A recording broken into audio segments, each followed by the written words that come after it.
Hi everybody, my name is Jaden. I'm Eli. I'm Jason. I'm Ken. And we are the Yahoo and the Torah YouTube channel. And we thank you very much for hanging out with us. We thank you very much for watching this. And your family is our family. Our family is your family. We truly love you guys all. And we thank you guys. Thank everybody on YouTube. We thank everybody on Rumble. We thank the very ghost town over on Odyssey.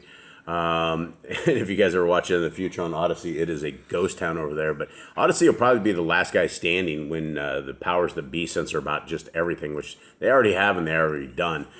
So far, Torah stuff hasn't been censored, unlike the rest of the events of 2019 and 2020 that have been censored pretty much off of the internet.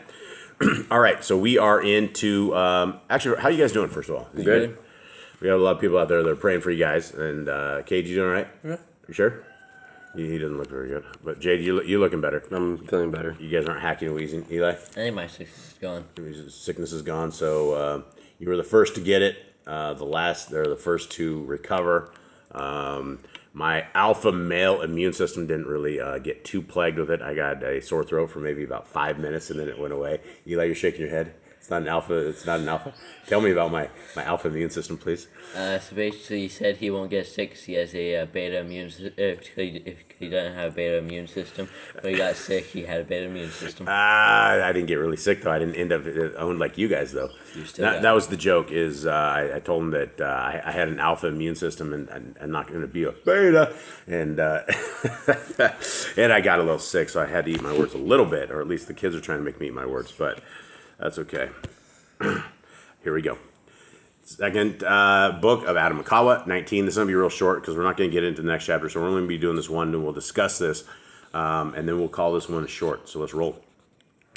Then Elohim revealed to him, and so who's him? What are we talking about? I think it's Yeređs. It's Yeređs. It's Yeređs that is who we're talking about right here.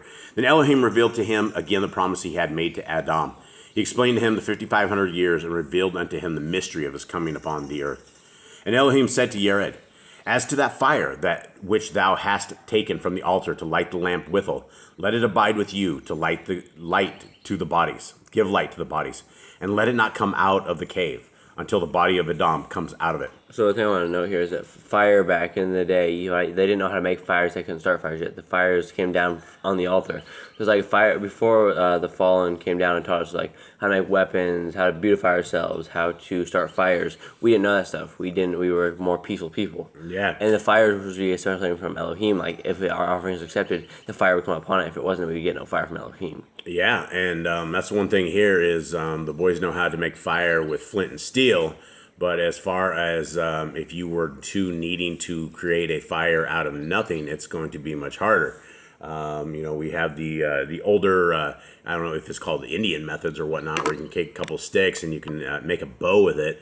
But even then, I don't know if they would have to sit there and work. It's really hard to make fire out of nothing. Fire was supposed to be a special thing that only Yah had power to. We weren't supposed to ever know how to make fire. Yeah, well, and you can also see that the power of Hasatan, he was able to make fire, right? And so Satan has a lot of powers and a lot of stuff that our Creator has given to him and has allowed him to wield. All right, so let's continue on here. 3. But, O Yeređs, take care of the fire, that it burn bright in the lamp. Neither go thou again out of the cave until thou receiveth an order through a vision and not an apparition, when seen by thee. Then command again thy people not to hold intercourse with the children of Canaan, not to learn their ways. For I am Elohim, who loves not hatred and works of iniquity. So at this point, I think the fallen come upon the earth, and they have basically polluted the sea. And basically, Cain's people are polluted now. He's like, don't go with that. Hang out with Cain. You'll be polluted. Don't do their wicked deeds because they're doing evil things. They're learning from the fallen. And now there's giants, and their seed is completely corrupted. Yeah. And he's like, if you go with them, you're going to be corrupted as well. So like, stay away from them because basically Jared's line, Seth's line, is a pure line compared to Cain's, where he's all corrupted with the fallen DNA. Yeah, fallen DNA, as well as people that are not Torah keepers, and they do not care about the laws of our Creator. They do not care about our Creator, and they're down there partying it up like it's 1999 or something. Okay, here we go. Elohim also gave many other commandments to Yeređs and blessed him, and then withdrew his word from him. So it kind of shows that he knows the Torah, right? Because he gave him the commands. He gave him commandments. That's the thing, is everybody had the commandments, right? Right, and it's like before they was written down, everybody knew what the Torah was. They knew what was right. They knew what was wrong. They knew how to sacrifice. They knew what was clean and unclean. Yeah, and people will say, "Oh, Jason, you're not one of the old people. You don't have Levites and priests to do sacrifices and things." You know, prior to ever having a Levitical priesthood, prior to ever having the sons of Jacob, there was sacrifice. There was commandments. There were ways, and it is all about being obedient to our Creator. From the front of the book to the end of the book, if you want to be a child of the Most High, you want to walk in the laws, statutes, and commandments of Him. Before it was a law, the Levites were the ones who had to sacrifice, and that you weren't allowed to sacrifice. People were doing sacrifices. We had Abraham sacrificing. We had Isaac sacrificing. We had all these people sacrificing because they knew what to do. But then it became a law of the Levites, the ones who were ordained to do it. Yep, absolutely. Okay. Then Yeređs drew near with his children, took some of fire, and came down to the cave, and lighted the lamp before the body of Aḍam. And he gave his people commandments as Elohim had told him to do.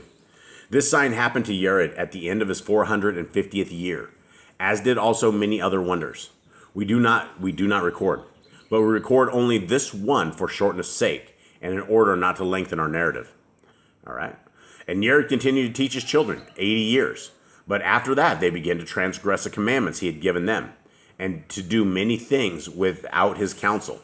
They began to go down from the Kadesh mountain one after another, and to mix with the children of Canaan in foul fellowships. So they broke the commands. Yeređs was like helping them, leading them, and like it seems like no one took Yeređs' place after he left. Like his son didn't like step up and become the leader of them and tell them what's right, like what's wrong. Like we saw from like generation to generation now, each one would like take over and they'd become the advisor. It looks like they didn't happen here. Yeah, it definitely did not happen. So yeah, foul fellowships. That's That can't be good.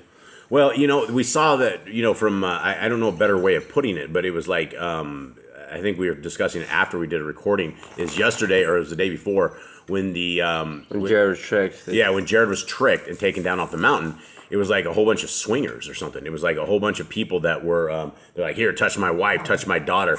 And, that is how they were leading them astray by the vileness of the fornication and just, it's crazy. Okay. Sin. Yeah, sin. The great road of sin. Okay, 9. Now the reason for which the children of Yeređs went down the Kadesh mountain is this, that we will reveal unto you. Okay, and we're not going to reveal it today. We're going to leave you guys with a cliffhanger, and it's pretty crazy. Next chapter, I don't think we'll finish this week because tomorrow's chapter is pretty long, but we will go into why and why the lure of Canaan's children.